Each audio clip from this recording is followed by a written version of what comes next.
Good evening, everyone. Welcome to Trades Talk Tuesday. With me, your host, Pop.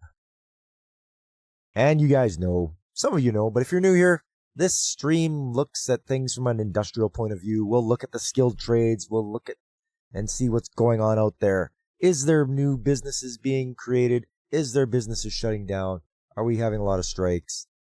What is going on out there from an industrial point of view? We'll look over some accident reports, and I'll have some pictures and videos for you guys to hopefully enjoy. But before we get to the news of the week, I just want to say hello to you, Veritax. Nice to see you. And Fabric Folds. Yes, rest in peace, Kobayashi Maru. She will be missed, yes. And Alex Moore, grabbing a seat. I appreciate you stopping in. All right, so we'll go to the MRO magazine.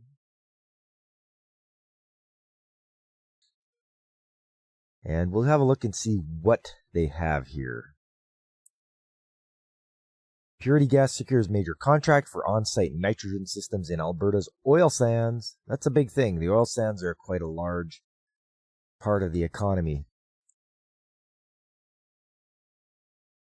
And I'm a little under the weather, if you can't tell. So I'm just trying to get over this head cold, and it's not giving up. So I may have to pause every once in a while to get rid of a cough I've got. So yeah, please bear with me.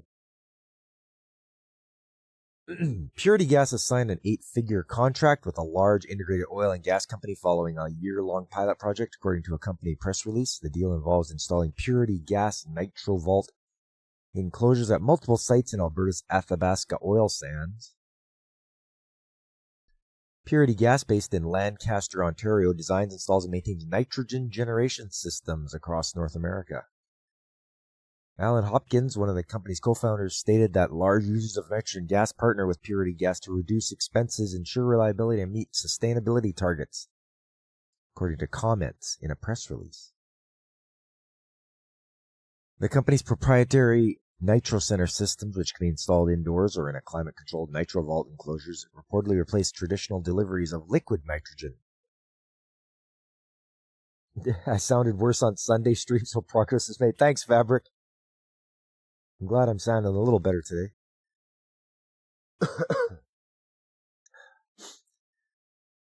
Brett Rogers, Purity Gas' sales manager for oil, gas, and petrochemical, says one client in Fort McMurray expects to cut nitrogen costs by 88% compared to delivered nitrogen, saving more than $13 million annually. Wow, that's quite the savings.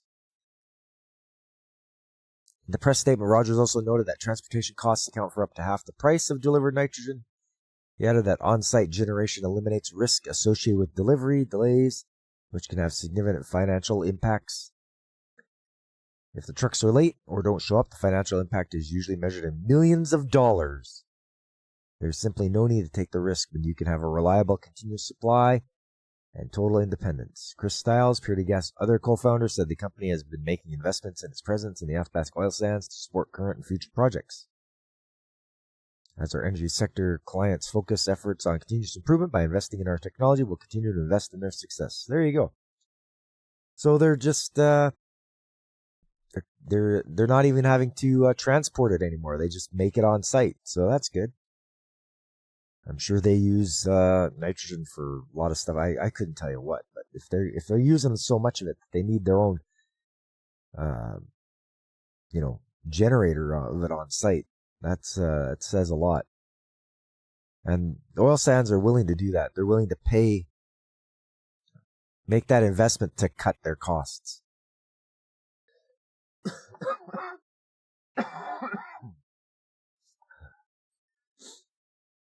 Anyway, that's that one. Ontario launches a $500 million critical minerals processing fund. That's just Ontario spending more of the taxpayers' money. Report highlights automation adoption gap in manufacturing. I don't care about that. Automation isn't the end-all and be-all of wind manufacturing. You still need people to maintain the machinery. Here's one, though. Volta Energy Solutions Canada secures funding for battery copper foil plant in Quebec. because of course it's in Quebec. That's if you ever wanted to know of a province that gets special treatment, it's Quebec. I don't know if there's a state in the United States that gets special treatment, but that's what happens here. Quebec gets special treatment, and the other provinces just they don't care. You love how easy everyone seems to think automation is. Just build a robot for it. Yeah. How you doing, Godzilla? Good to see you. Let's have a look here at what Quebec is getting, because, like I said, they get special treatment. They get spoiled. So there must be a state in the union that does that as well. I'm sure you guys would know. Volta Energy Solutions has been selected to receive funding by the Korean Ministry of Economy and Finance. California gets special treatment. We haven't invaded yet. Sure seems like it, doesn't it? Trust me, there's no automation gap. So many subsidies for it. Yeah, there is no gap. According to a media statement, VESC is expected to receive approximately $140 million from the Supply Chain Resilience Fund starting at the end of the year to support the construction of battery copper foil production facility currently underway in Quebec. The Supply Chain Resilience Fund is a government-wide policy fund established to address global supply chain risks and supports the stable securing of overseas procurement capabilities and production bases for key materials pursuant to the Framework Act on Supply Chain Resilience Support for Economic Security. All right. You have two, California and New York. Okay. Hey, Ars, how you doing? Good to see you coming by. Just going over some news. Launched in the second half of 2024, the fund reportedly aims to strengthen supply chains for key national industries such as secondary batteries, automobiles, and semiconductors and foster new industries. It is managed by Export-Import Bank of Korea. Why is a fund for Canadian supply chain being managed by the Bank of Korea? Something stinks there, guys. Copper foil to service your poutine in and keep it warm. I like to keep my poutine warm, you know. Eh? It tastes so good with the cheese curd and the gravy. The treatment is so special they call the rest of us flyover states. Oh, that's rude.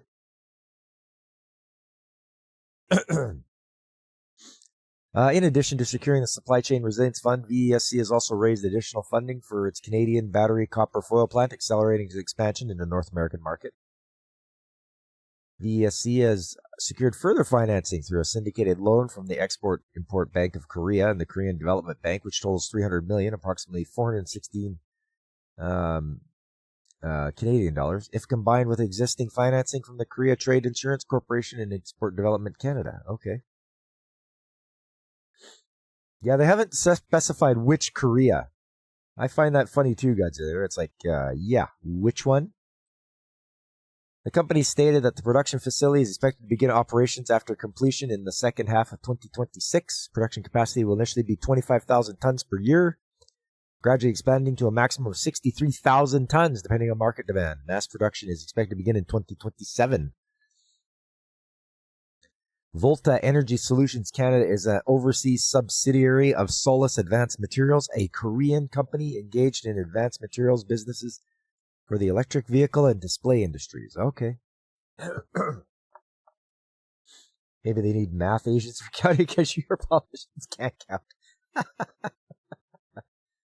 That's so true. Oh. Yeah, pretty late news day today, fellas. We'll move along from MRO here. And here's one from CTV News. It's Lil Kim's sister, Kim Jong Abacus. Here's your citizenship application. This is a calculus test. Yeah.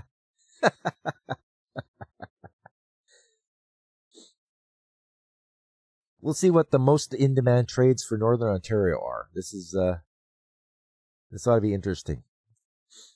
Skills Ontario is giving its predictions for the most in-demand trades for 2026, with a big emphasis on mining-related trades in Northern Ontario. You know, things like industrial electricians, millwrights, welders, and fabricators, things that support that infrastructure, heating, ventilation, and air conditioning technicians, said Paul Clipsham of Skills Ontario. Plumbers and pipe fitters, and then heavy equipment operators and iron workers.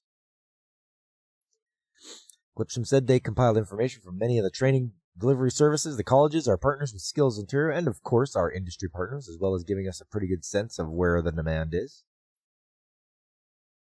I didn't see Maple Syrup Rancher, but I'm sure it's on the list, Godzillionaire.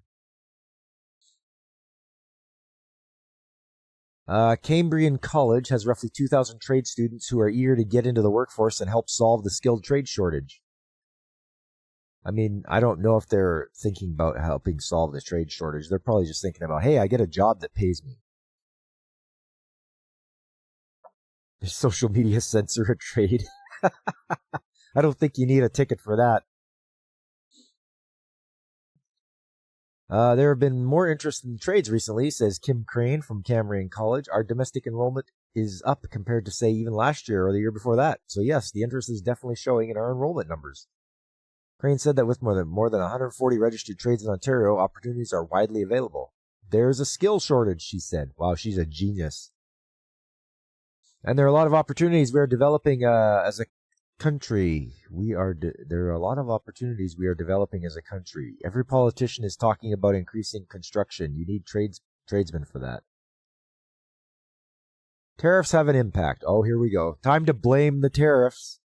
Skills Ontario said U.S. tariffs are still impacting many jobs in the trades, but when there is a lull in one trade, there is a booming need in others. The Ontario government has said recently that by 2026, 1 in 6 jobs is expected to be in the trades. Trades are also attracting people of many ages, especially those who are making a career change. We find the average age of an apprentice in Ontario is 29 years old. So a lot of times people are going into something and, realizing, hey, maybe this is not for me. So then they look into the trades and there's lots of opportunity, lots of demand. Younger apprentices are coming into trade school as well, Crane said. But we're seeing mature students, right? Some individuals who say, I want to do something different. That's it? Okay. That's the end of that article. Kind of abruptly. So yeah, Northern Ontario, they know they need people for working in mining and such. This one caught my eye. The EV boom is creating skills crisis, the IEA report reveals. Well, first of all, I don't think there's an EV boom anymore. I think they really put the brakes on that. You hear Canada's considering reclassifying OF models as tradesmen will get a ticket to ride. Yes.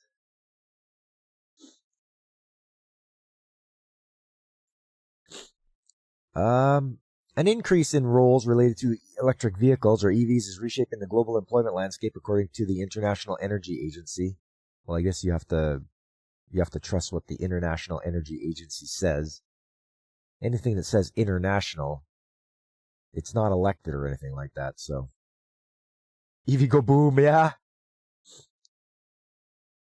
No, it's definitely slowed down. The everybody running out to go get electric cars.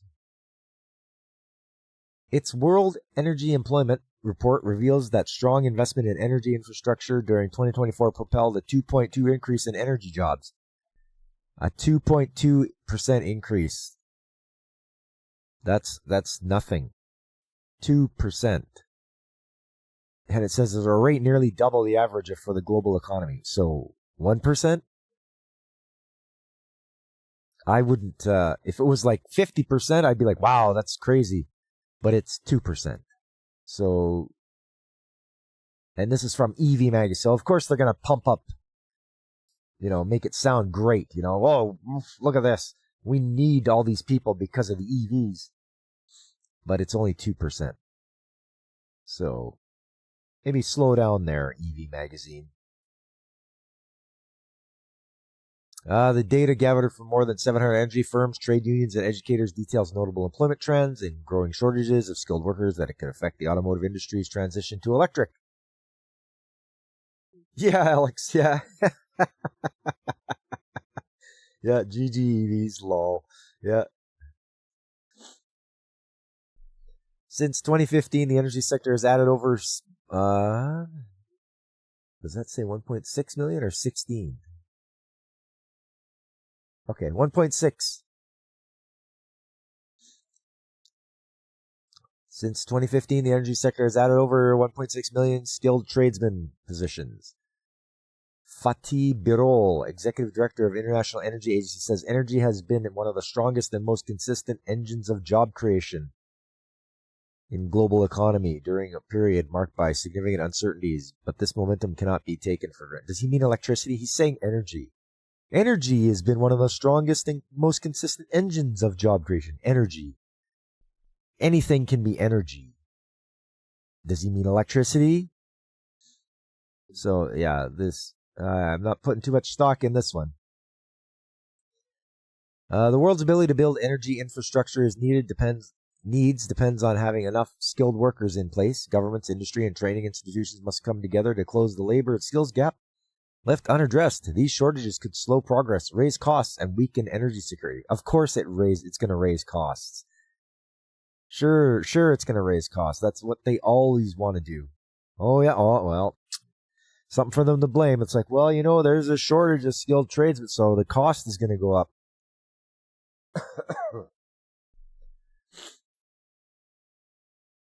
In other news, Stellantis is here in the U.S. begging for subsidies. They'll actually build a plant this time, they promise. Don't believe them. Nope. I wouldn't believe them. I'd be like, nope, get lost, beat it. Nope, you can suffer, Stellantis. The global transition toward electrification is profoundly altering the nature of employment, with the electricity sector overtaking fuel supply as the largest energy employer for the first time. Employment in electricity, which includes generation, transmission, distribution, and storage, has increased by 3.9 million since 2020, accounting for nearly 3/4 of all new energy jobs. Vehicle manufacturing has been a major contributor to this trend. According to the IEA, jobs related to EVs rose by almost 800,000 in 2024 alone. This rapid expansion is particularly evident in certain markets. The report found that in China, almost 40% of all vehicle manufacturing jobs are now linked to EVs and their batteries. Yeah, they have to keep making their EV cars because they keep starting on fire because they're garbage. Don't buy a Chinese EV car. You might as well just bury yourself in it. It's a rolling coffin. It's Lucy and the EV football.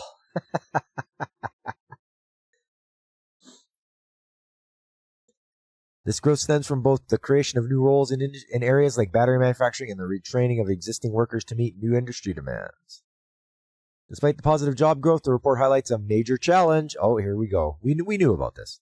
According to the survey, more than half of the firms and unions questioned reported critical hiring bottlenecks, with around 60% of companies experiencing labor shortages.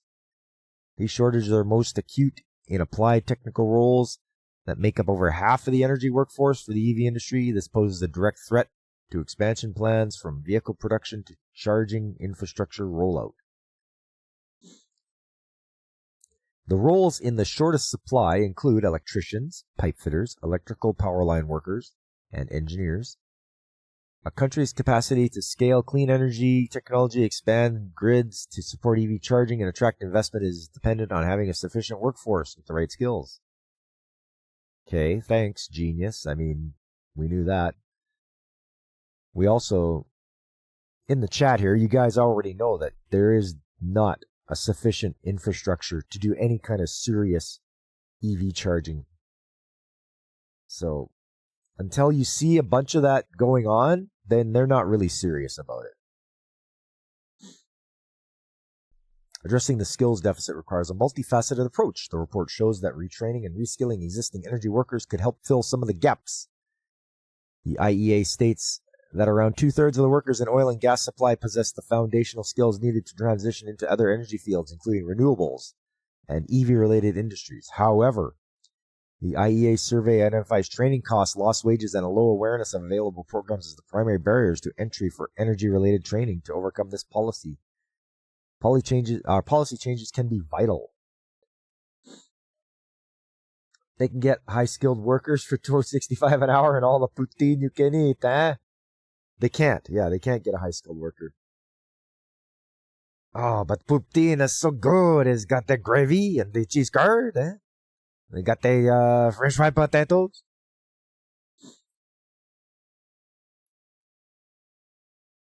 Competitive wages also remain a key factor in attracting and retaining skilled workers. The report notes that roles in the oil and gas and nuclear sectors currently offer the highest pay, a reflection of higher skill requirements. For the EV sector to compete for the best talent, ensuring that energy specialized roles are compensated competitively will be essential for sustained growth. I mean, they better.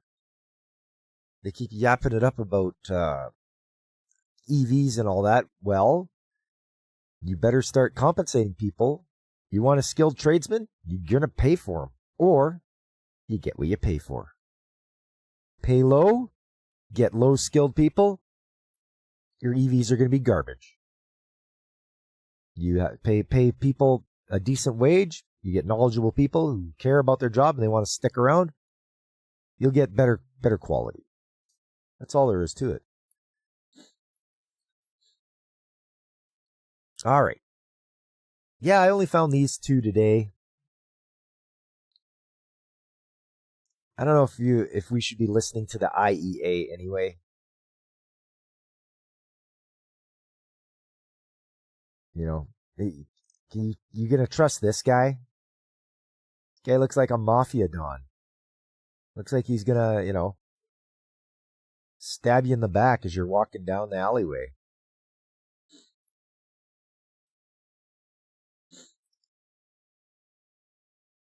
Anyway, it's time for the new segment of the stream, and that is reviewing accident reports.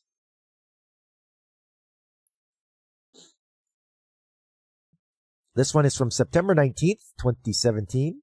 Worker fatally injured by forklift. Now, forklift, one of the most common pieces of equipment you'll have on any job site. If you need to unload trucks, you're going to have a forklift. The IEA is always good for a laugh. Yeah, no kidding, Fabric. But yes, forklifts, very common. Everybody hops on them. Everybody operates them. Not a lot of people are qualified to do it. You can tell a good operator from a bad one just by watching how they do that. Need a name and bumper for accident time? It's accident time. It's accident time. Yeah, something like that, Godzillionaire. I'll try to think of something. All right. The incident summary. A worker was operating a forklift to move a slab of granite when another worker who was assisting in maintaining the stability of the slab was inadvertently struck by the forklift while they moved the granite slab from the shop to the area in the back alley. The worker was taken to emergency medical services to Foothills Hospital where they succumbed to their injuries. Oh, this is not going to be good. You like accident time? Yay! Established in 2003, Granite Gallery is a family-operated owned providing granite and quartz for commercial and residential homes. Projects range from small bathrooms and kitchens to large multi... Okay, so they cut the granite and the quartz for countertops and such, it looks like. Worker 1 held the position of laborer, had been employed with Granite Gallery Limited for 3 years, and was experienced and trained in the operation of the company forklift, as this was part of their daily job description. Worker 2 held the position of polisher, had been employed with Granite Gallery for 2 years and was a witness to the incident. Worker 3 held the position of laborer, had been employed with Granite Gallery for 1 year, and was trained as a guide for the forklift operator carrying a load. Worker 3 was the fatally injured worker. Yes. May the courts be with you! Don't forget they're coming out with Spaceballs 2, the movie. Worker 1 was operating a Toyota forklift, model 7FGU35. It had its last inspection and maintenance June 9th. with 3,300 hours documented at the time of inspection. The forklift had an Abaco little giant lifter clamp on the end of the boom used to lift and transport granite slabs. Jack wasn't nimble. Jack wasn't quick. Jack got pinned under the old quartz stick. Yeah, he might have been. Let's have a look here. Okay.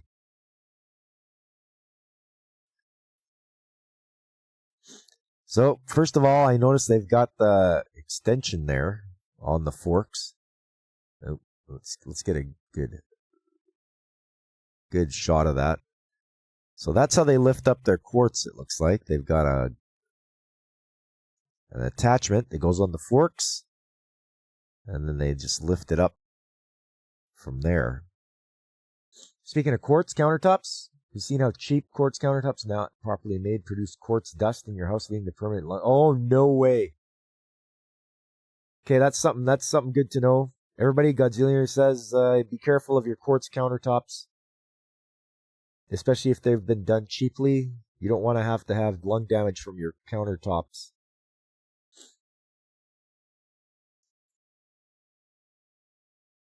Forklift that was involved in the incident. Okay, so it's a fairly large forklift. It looks like it's quite huge.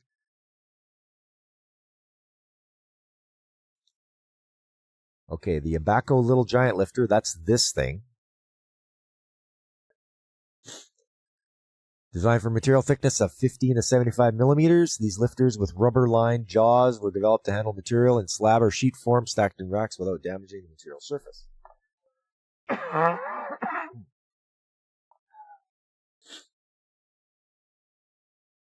Yes, Veritax. May the quartz be with you. 15 to 75 millimeters. What is that? 75 millimeters.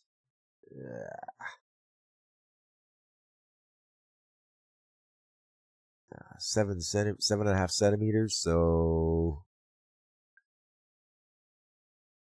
in inches, that would be 5? Something like that. Here they gave to be sealed every 2 years anyway. You'll stick with granite. Oh, they have to be sealed every 2 years.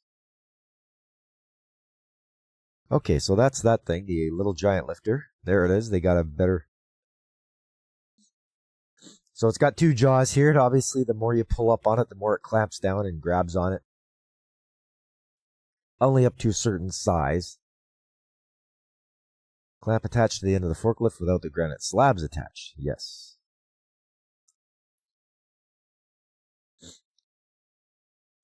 Worker 2 was outside the bay door area taking a break when Worker 3 was guiding the granite slab load of the forklift Worker 1 was operating. As Worker 3 was walking past Worker 2, there was a brief dialogue between the two while guiding the granite being transported by Worker 1.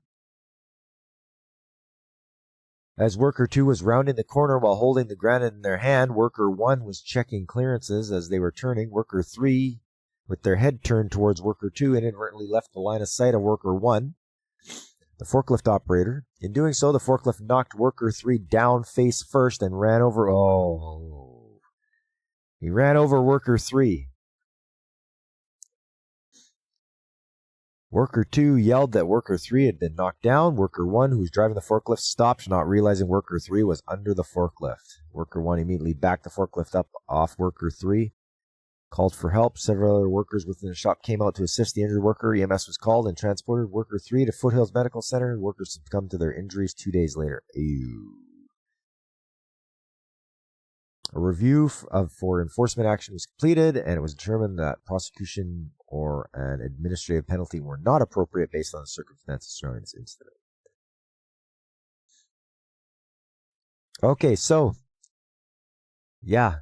The guy left the site, and as soon as the forklift driver couldn't see the guy, he should have stopped. But, I mean... hindsight's 2020, saying what he should have done. But if you're working with somebody that's operating the forklift, make sure you maintain eye contact or stay in their line of sight. My voice sounds way lower than usual. Well, yeah, 'cause I'm sick tonight, so a little bit of a head cold. B17. Yeah. Always maintain line of sight with whoever you're working with operating machinery, no matter what it is. Forklift, skid steer, loader. Always try to stay in their line of sight. And yeah, it's, man, what a terrible way to go. You get knocked down by the forklift and then run over. That's horrible. So they got to think of a better way to do things so that this doesn't happen again. Whether it's a tagline or something, because I know they need the guy to guide the granite slab, but then you need to do something. You need to stay further away from the load, or somehow stay in the sight of the operator, because you can see that mast does not provide a good view.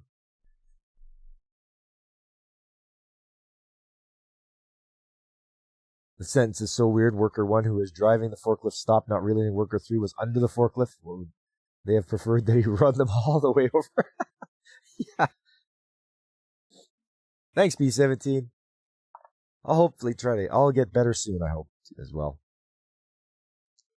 The trick for granite countertops, use clear epoxy, and you don't have to seal them. Oh, there you go. Hints, tips and tricks with fabric folds there. He knows. Once again, the guy who had only been on there for a year. So that holds to the facts that, or the truths that very inexperienced workers are the ones that are going to get hurt the most.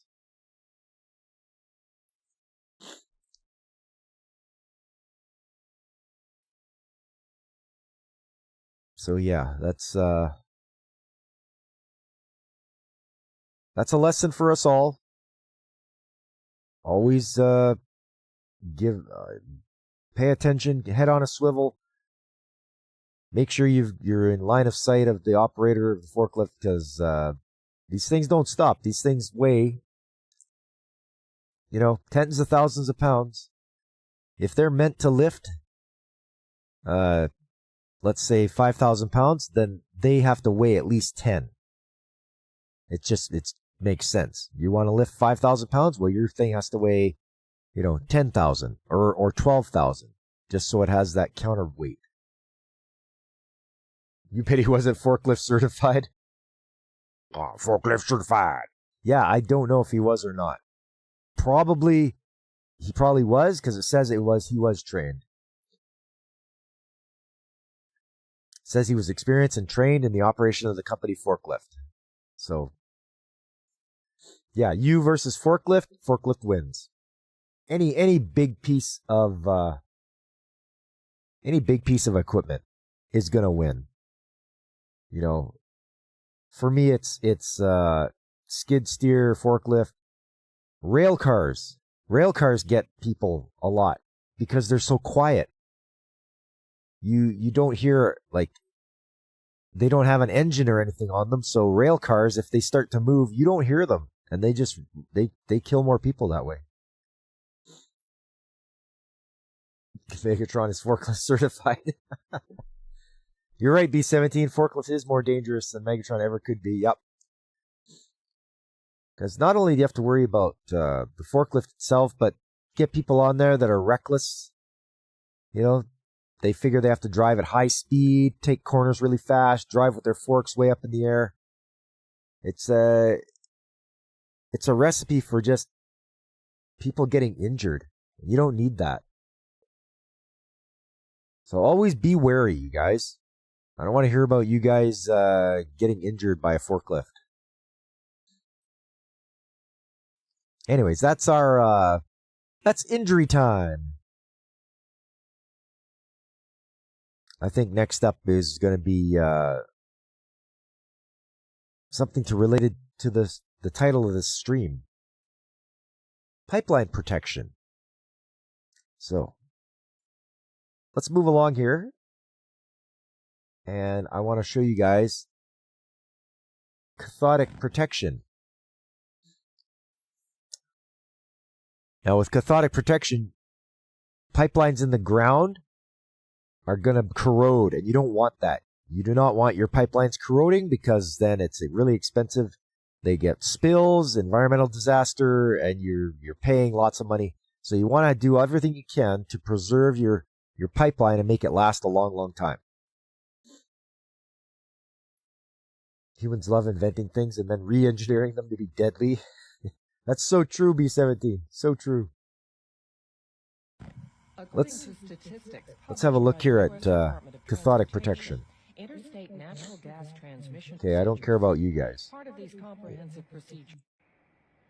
Corrosion occurs all around us on a daily basis. You guys hear that okay? Nature's slow reaction to metal, which causes it to rust and deteriorate over time. However, with proper material selection, construction techniques, and maintenance practices, corrosion can be prevented. In this example, a piece of bare metal is buried in the ground and comes into direct contact with the soil. As a result, a naturally occurring electric current flows from the metal into the surrounding soil, causing corrosion. A very effective method of preventing this natural occurrence involves a two-step process, which Spectra Energy uses in its pipeline projects. First, the pipe is covered with a coating material known as fusion bonded epoxy, or FBE. FBE is a state-of-the-art coating formulation with proven effectiveness as a corrosion. You kind of hear it? I can turn it up a bit. Secondly, after installation, the FBE coated pipeline is further protected from corrosion through a supplemental process called cathodic protection. In the cathodic protection process, the flow of any naturally occurring electric current from the pipe to the surrounding soil is stopped. The electrical current flow is reversed and subsequently flows to the pipe.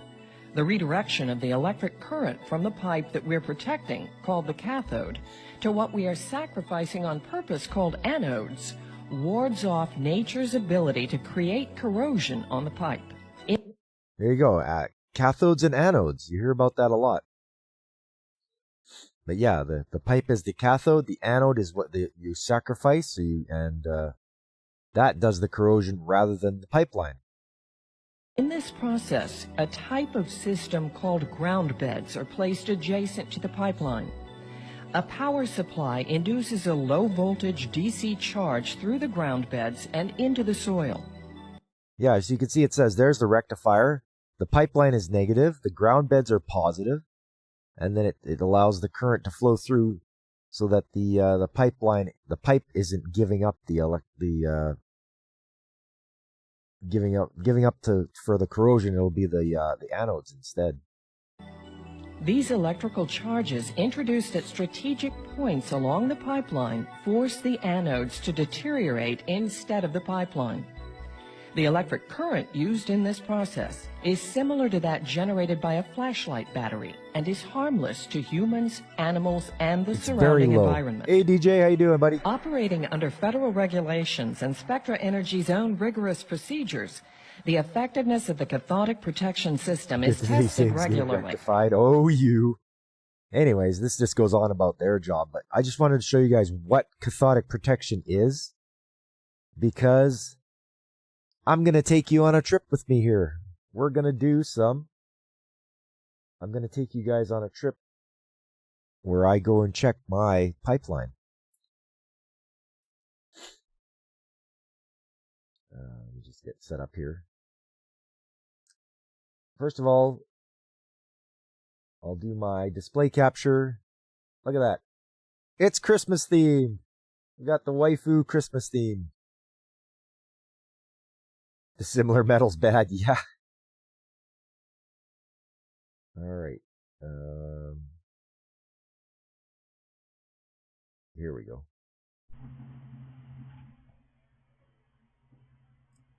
I'll just try to adjust the size here. So this is the rectifier I'm looking inside right now. We get a pipeline checking montage? You betcha. So this thing's the rectifier, as you can see. I'll just go back here. I'll just go back. So we open it up, and it's got its the taps there. You got your A, B, C, D, E. This is the course, so you can set your voltage that you want to send through, your amperage. Checks my pipes on video, you betcha. Noel, more like Yesel.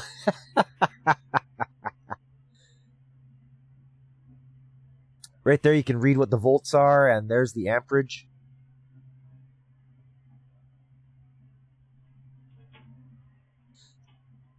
Okay, then we have some external. Remember your first Noel? She was from Montreal. Rectifier is the most NSFW transformer ever. Yeah, no kidding, eh, Godzilla? Okay, so that's the readings at the one end. And then you guys are going to come with me for a walk. Here we are. We are out. And this casing goes down to the pipeline. And right now I'm checking to see if there's any leaks of H2S. And I got nothing. Checking my air gas monitor there. And there's a couple of points to check. So come with me. We're going to go for a walk.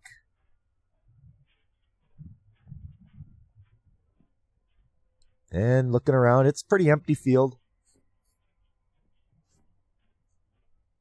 And if you look over to your left, don't want your pipe leaking. Nope. I think I looked over to the left here pretty soon. Yeah, there we go. Nope. Just give me a second here. There we go. And there is that's the flare stack I climbed in the summertime. That's how far away I am from the main plant.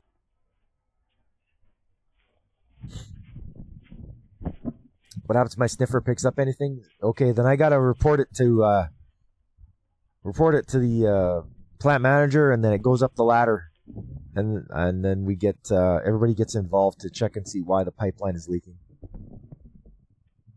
So we check this one. Nothing.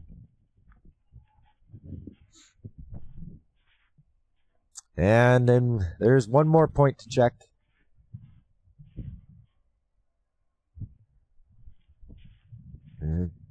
So walk through the drainage ditch up to the train tracks. Make sure you look both ways, kids.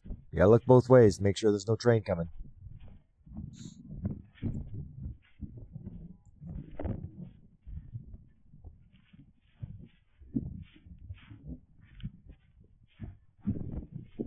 And we'll jump down across this ditch. Funny that we have snow and you don't. Oh, yeah, we're supposed to get a blizzard tomorrow, so we'll have to see what happens. And finally, we're checking this one last vent. If it leaks, you always shove snow in the pipe.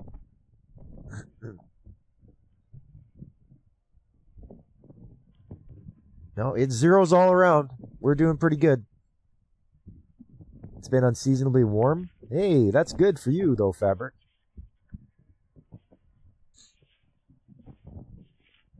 All right, so we got zeros all around.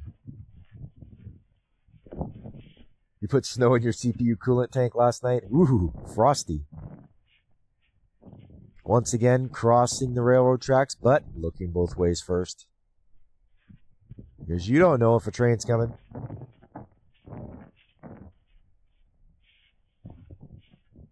And yeah, jumping down, across the ditch there.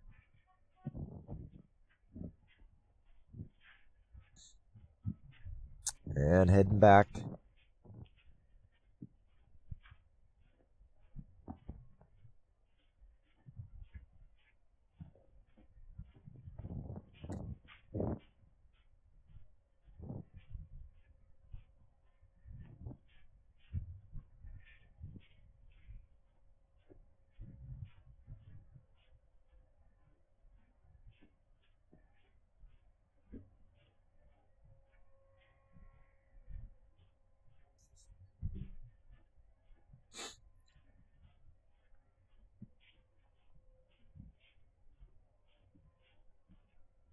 Oh, looks like rabbit tracks.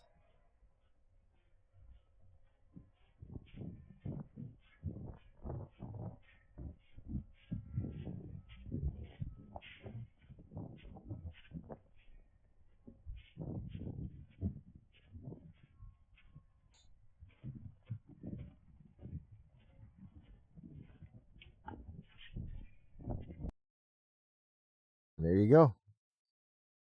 So that was checking cathodic protection and checking to see if the pipeline is leaking at all. Very important in our line of work. You don't want a pipeline leak.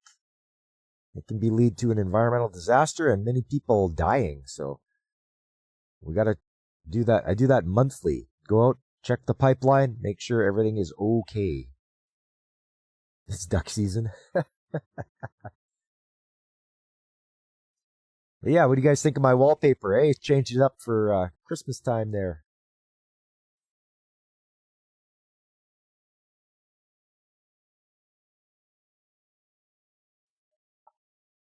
Let's move that over a little bit. There we go.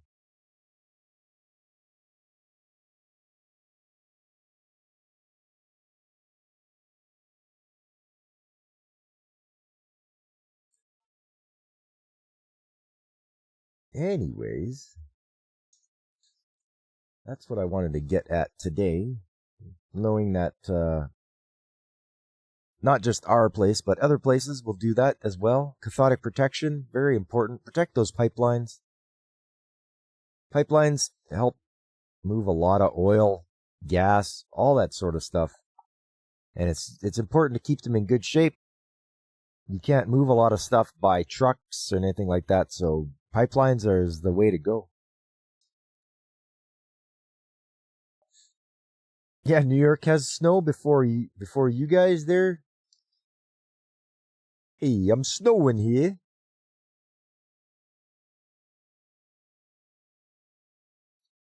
Guys, don't forget to hit that like button and subscribe if you haven't already. Spread the word, let everybody know Old Pop's here. I'm here Tuesday nights and then on the weekends in the morning. You can always stop on by. We'll have a fun time.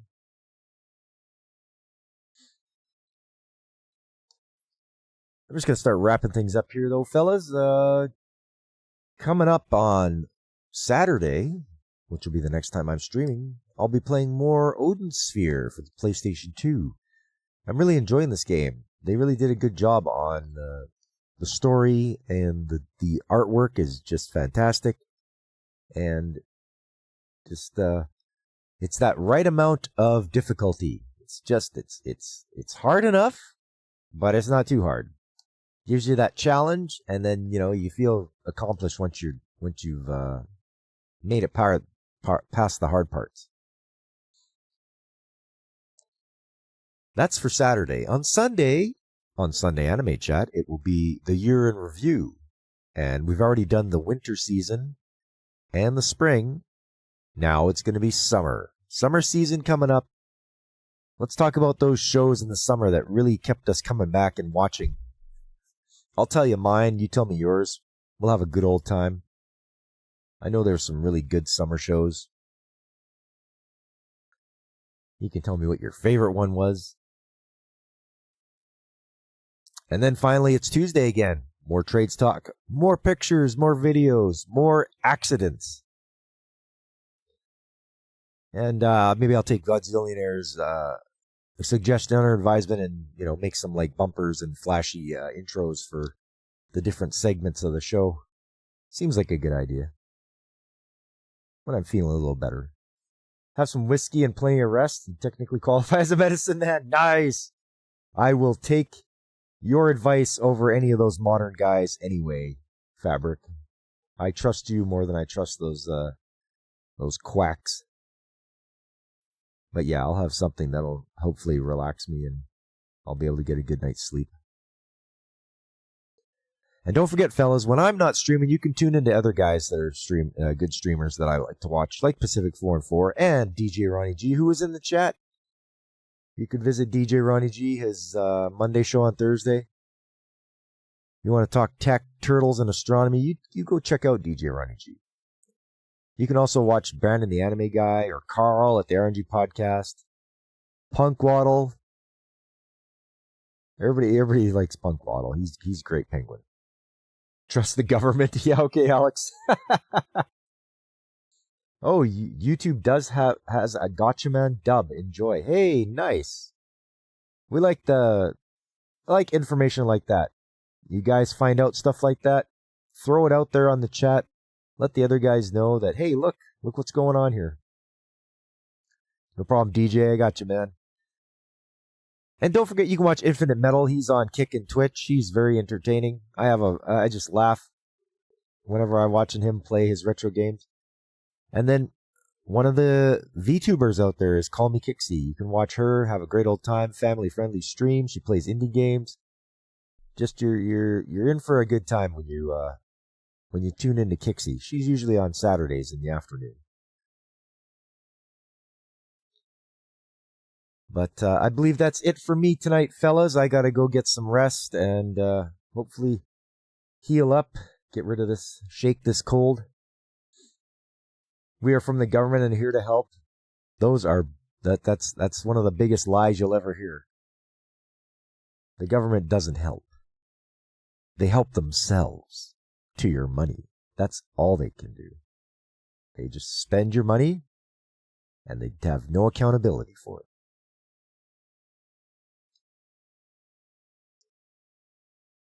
But that's going to be it for me tonight, fellas. I had a fun time, and I hope you did as well. I was glad to see everybody stop by in the chat. We had quite the turnout today. I was quite happy, quite pleased. And I hope you guys... Oh, Aris streams nightly. There you go. DJ putting in the link for Aris. If you ever want to watch Aris, I've seen Aris play some games and such. Yeah, you can tune into him too. Thanks for that, DJ.